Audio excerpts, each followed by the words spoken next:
Let's say you have a fear of public speaking, right? So you're about to go out on stage and you feel anxiety. The default state of someone who doesn't want to have that experience is just trying to figure, is one to, in advance worry about that experience. I mean, the anxiety is kindled just by the mere thought of what you have to do. Then once you feel the butterflies, you are at war with them, right? Your mind contracts around it. Your conversation with yourself is an unhappy one. It's like, why the f am I this person who just can't, like, I see people do this all the time. They're relaxed, I'm unhappy. When am I, and you're talking to yourself, you're not noticing it because the thoughts just come up from behind you as fast as they can, and they seem to be you, right? You're identified with each thought that emerges in consciousness. And most people live their lives as though there's no alternative.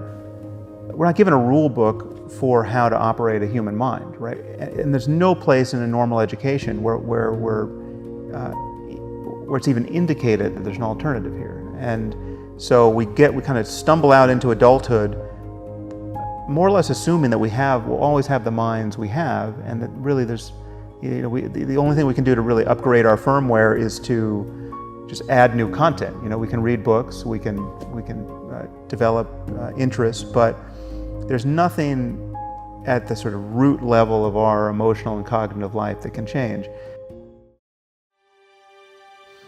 If you're feeling anxiety, there's actually a place from which you can just feel it, right? And be actually indifferent to it or anything else you could be feeling. I mean, just notice that there's even an unpleasant sensation. I mean, first you can notice that anxiety isn't even that unpleasant. I mean, it's so close to excitement in its actual physiology that really the difference between excitement and anxiety is more or less just the framing. It's just the story you're telling yourself. If you felt these tingles and this slightly adrenalized response right before you're about to go on a roller coaster, that's part of why you're going on the roller coaster. You like that experience, right? But the fact that you feel that way when you're about to have an interview or you're about to walk out on stage, that's intolerable, right? So just dropping back and realizing the power of the framing is again, this is a skill that is a fairly esoteric one, but now many people are learning it.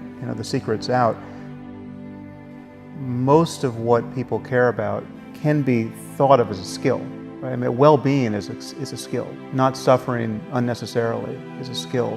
Noticing your emotional life and regulating negative emotion is a skill.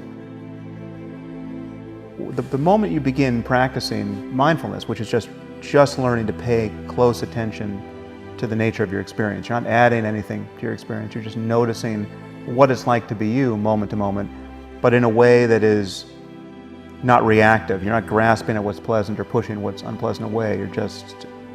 That is a story of telling yourself a story. You're thinking, and you can either become more and more mindful of that and interrupt that more and more. You can reframe this continually and tell yourself a better story, right? You can actually just engineer, you can change the code that you're running moment to moment. This sort of use of negative imagination where you think of all of the bad things that haven't happened to you, right? So if you're just, if you're stuck in traffic, driving to the job that you don't like, and you're frustrated, you can think of all the things that could happen to you, right, that haven't. And if any one of them happened to you, you would consider your prayers answered if you could just be returned to this moment. And you could be the guy who today is going to find out you've got 2 months to live, right? And then the next 2 months is spent just unwinding your worldly affairs, right? You're not that guy, right? That hasn't happened to you yet.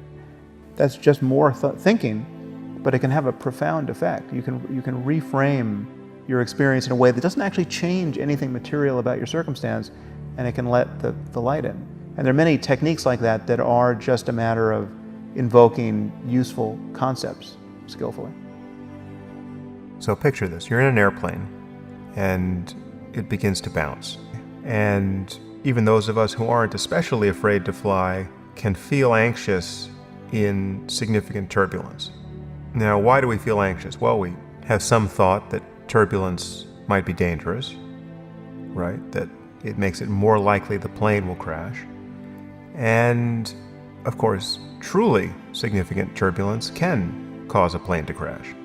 But this, as we know from the statistics of plane crashes, is a very, very rare thing. So now, unless you're in that rare and horrible experience of being actually thrown around the cabin so as to get injured, it's very likely that the bouncing is not physically painful, right? You're not being harmed by this sensation. And in other contexts, you would subject yourself to even more violent bouncing and not be worried about it at all. You might go on some ride at an amusement park, which exerts greater force on you bodily, and you do it because you're seeking that experience out. Now, on an airplane, it's totally unwelcome to you. But if you just take the raw sensations, they are not your problem. It's what they portend, it's your interpretation of them that worries you. There are at least two levels at which you can deal with this. First is to think conceptually about the nature of the problem and about what you fear. Is it rational to worry that your plane will crash if you're experiencing turbulence? No, it actually isn't. The likelihood of dying in a plane crash is minuscule. Over the course of your journey, you should begin to worry as you leave the airport and get in an Uber or a taxi or drive yourself home in your own car. So if you understand that every moment in a plane is in fact safer than many moments you spend on the ground, certainly safer than when you're walking as a pedestrian, fixated on your smartphone and stepping into the crosswalk, that's when your adrenaline should surge. Those are the moments where the sweat should begin beating up on your forehead. So when you're in a plane and it's begun to bounce, it is in fact unreasonable to worry that the bouncing means much of anything. If you understand that, that actually can have an effect. Then you can become willing to just experience the raw sensations of turbulence. Then you can cease to interpret the experience as a sign of actual danger. The other level at which you can address this, and these are totally compatible moves, I recommend both of them, is to become mindful of the feeling of anxiety itself. What is it? And what does it mean? Well, it's just sensation. It's just a pattern of energy in your body. And it actually doesn't mean anything at the level of raw sensation. You might have thoughts about it, and very likely much of your thinking in that moment is purposed toward trying to figure out how not to feel that way or not to let it get worse. But if you'll step out of your thoughts and just become willing to feel the raw sensation of anxiety, actually just surrender your resistance to it, just feel it as energy, it can lose its meaning. It can become very difficult to distinguish from what under another framing would be a positive experience, like excitement. How do you know the difference between being anxious about something that's about to happen and being excited? For the most part, it is the thoughts you're thinking when you're feeling that arousal. There's a cognitive, conceptual overlay on top of this raw feeling. You can consciously reframe things, or you can step out of it altogether and just feel the raw energy of this experience.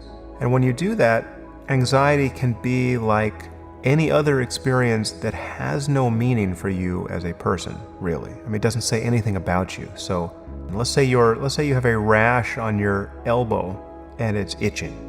Okay, that doesn't say anything deep about you as a person. That has no psychological implications. It might be unpleasant, it might be extraordinarily unpleasant, but it doesn't reach into your sense of who you are. The deepest way to respond to anxiety, and again, I'm not saying that there is no case in which drugs are valuable or even necessary. There may very well be. But for anxiety in its more ordinary range, the deep way to respond to it is to become willing to feel it, to cease to interpret it as important, and to function in the midst of it. And then it will pass. Anxiety rises and falls like any other emotion, and if you're not continually thinking the thoughts that make you anxious, it actually can't stay around very long. And this is true of other unpleasant emotions like anger and sadness, and they're continually resurrected by our thoughts, and we're spending most of our time thinking without knowing that we're thinking. So mindfulness in particular is a very good antidote to this problem. But the trick is you can't apply it as an antidote. You can't be mindful of anxiety so that it will go away. Become willing to feel it. Just let it burn bright in you and discover that it doesn't matter. It simply comes and it goes, and you can function.